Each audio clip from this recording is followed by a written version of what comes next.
joy. This is sadness. That's anger. What? This is disgust. And that's fear. We're Riley's emotions. We're what make Riley, Riley. Oh, look out! Get off of me! Nice job keeping it subtle, anger. My pleasure, What I Joy. love about the movie is that after an hour, it was surprising me with all the aspects of the mind that you collected and combined to make the story unfold. As the different aspects of the personality, the imagination, the subconscious.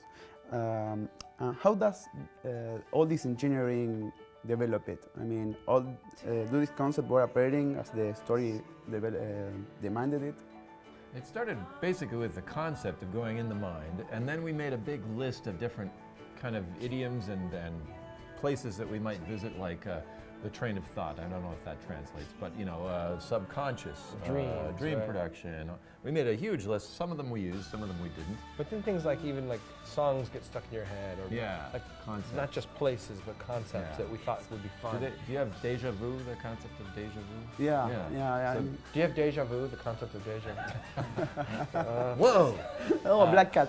Another Black Cat. So we just made a big list, and then we thought, well, how could we use all these in the service of Joy's story? Because she has to start in one place and end in another, and it's the journey and the pairing with sadness that ends up changing her. Yeah. Pete, you said that if the perfect script somehow fall from the heaven, Still waiting. you're still waiting it. You had finished the movie in a year and a half, maybe. Yeah, does that sound about right? Yeah, a year and a half to 2 years it would take to frame by frame make a film. Yeah. How many drafts of the scripts do you have until you have the final one? And how do you realize that this is indeed the final script? Because the schedule says it has to be. Sorta. I mean, there's so many drafts. I mean, there's drafts and half drafts, and then half of a draft and half of a story reel. We'd rewrite sequences Right. 14 times, you know, and I mean, I guess if you then consider the whole thing gets thrown away, and then you start again. So right, almost like our screenings are our drafts, in which Yeah. there'd be like 8. I would say, yeah, we probably produced like 8 to 10 completely different versions of the movie before we arrived at where we are now. Yeah, and each one you're trying to scale down what the questions are, right? So from the first screening, which is what's the theme and what's the structure and who are the these main characters, character? to the last one, the questions are, we hope, more like, should she say this or that, or turn left or right, right? Yeah. So they're more manageable. But each one of those sort of equals a draft. Well, that's incredible. I mean, it's a lot of work. And Jonas, talking about the schedule, I was wondering, how do you make the plan for the production of a project that will span 5 years? Well, you start by just, I want to hear this too. well, yeah, let me see how I can set. You start by identifying what you think the seasons of the production will be. You know, you have a certain amount of time. You know when the movie comes out, you know when you have to be finished, and backing out of that, you kind of know when you have to start animating.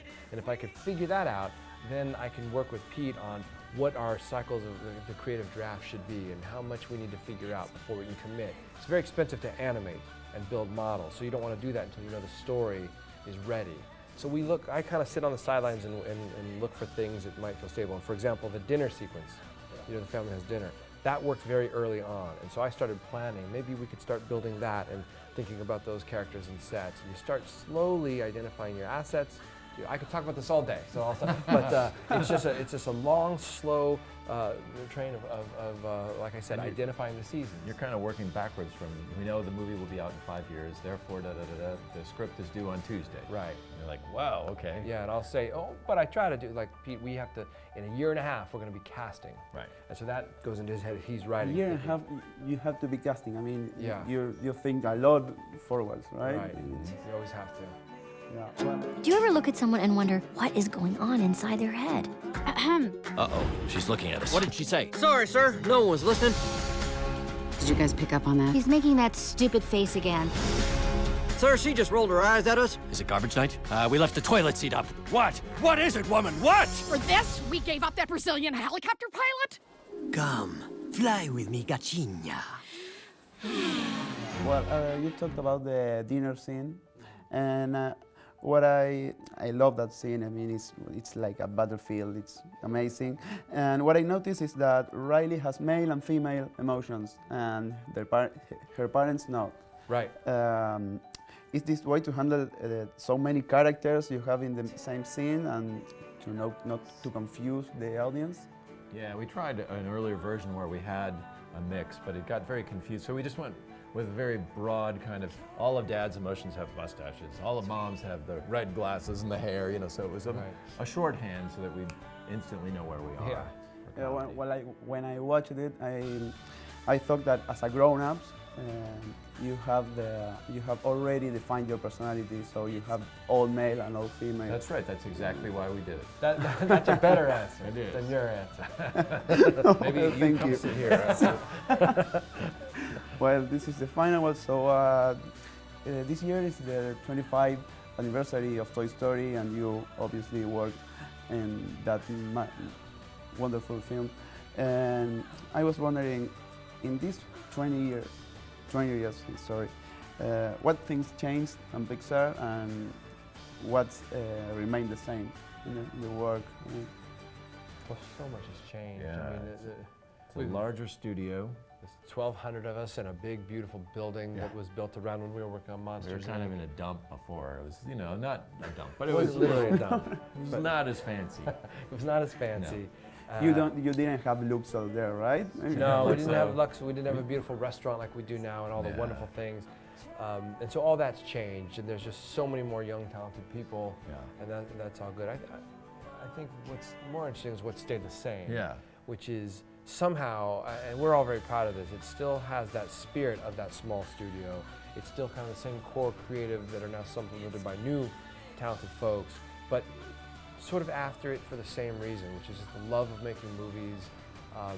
Pushing the medium, trying new things, not redoing stuff that we've already done. John Lasseter and Ed Catmull and Steve Jobs set it up to be a director-driven studio, so it's not run by executives. The executives at our studio are the directors, you know, the filmmakers. And that's really worked, and it's one of the things that we're very thankful for and we're very lucky to be a part of. Here's another thing that hasn't changed. We still don't know what the heck we're doing. That's true. Which is actually a bonus because every film is totally different. And so as soon as you feel like, I know what I'm doing here, then the story comes and surprises you. And you have to, okay, wait, you know. Yeah. It's always a surprise. It is. That's true. We sort of agreed to never say that on camera, but whatever, that's out there now. Okay, no, it's true. It keeps us, we learn constantly. Ed Catmull's like an educator, right? And so we're always striving to learn and be better, and we make up the pipeline differently if we need to, and the creative process is something that changes as we go, so it keeps it fresh, I guess. Well, that's amazing. Thank you for your time. Thank you. And congratulations for making a really beautiful film. Thank you. Thank you so much. Good. Thank you. These are Riley's memories, and they're mostly happy. I wanted to maybe hold one. Sadness? What are you doing? The core memories! This is madness! Can I say that curse word now? You change your mind like a girl changes clothes. Is everything okay? Fine, I guess. Where are we? Long-term memory. We just have to get back to headquarters, and we'll be back to normal. I'm too sad to walk. I know a shortcut. Come on. I go in here all the time. You see? DANGER. Shortcuts. This place is huge. There's French Fry Forest. It's Cloud Town. Oh, let me try. Hey, what's the big idea? You better fix that wall. No way. Dream Productions? Let me guess, we have no pants on. Hey, look, she came to school with no pants on. Called it.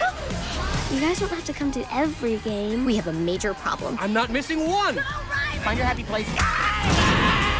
De los creadores de Up, una aventura de altura, Monster Inc. y Buscando a Nemo. Riley, here we come. Woohoo! I wish Joy was here. There she is. Yay! De Disney Pixar, Intensamente.